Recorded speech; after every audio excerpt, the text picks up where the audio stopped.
আপনারা ইতিমধ্যে জেনেছেন যে আজকের এই অনুষ্ঠান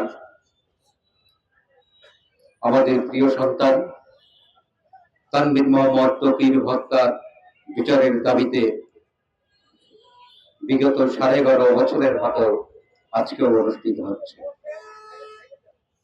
আপনারা নিজেরাই ভাবুন যে কি পরিস্থিতিতে এবং কেন স্বৈরাচারী আওয়ামী লীগ সরকারের আমলে তৌকির বিচারকে বিলম্বিত করা হয়েছে। বিলম্বিত করা হয়নি, এই বিচারের কাজ যখন শুরু হয়েছিল কয়েকজন ঘাতককে গ্রেপ্তারও করা হয়েছিল। তারপরে এই হত্যাকাণ্ডের বিচার স্বয়ং আওয়ামী লীগ সরকারের প্রধান শেখ হাসিনা গণমাধ্যমে বক্তব্য দিয়ে সে বলেছিল এই তৌকির হত্যাকাণ্ডের ব্যাপারে যে সমস্ত অভিযোগ করা হয়েছে এটা আসলে ততটা ঠিক নয়।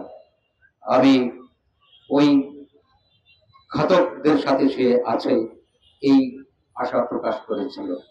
কিন্তু আজকে বলতে ইচ্ছে হয়, আজকে আপনি কোথায়? আপনি প্রধানমন্ত্রী এই বক্তব্য দিয়েছিলেন, এই হত্যাকাণ্ডের ব্যাপারে সারা দেশের মানুষ জাগ্রত হয়েছিল, আমরা সেই একইভাবে বিচার চেয়ে এসেছিলাম। আমাদের বক্তব্য হচ্ছে যে নতুন পরিবেশে এবং বর্তমানে যে তত্ত্বাবধায়ক সরকার আছে সেই তত্ত্বাবধায়ক সরকারের প্রধান ডক্টর ইউনূসের কাছে আমি বিনীত অনুরোধ করব, আমাদের এই প্রিয় সন্তানের বিচার কার্যটি সম্পন্ন করুন।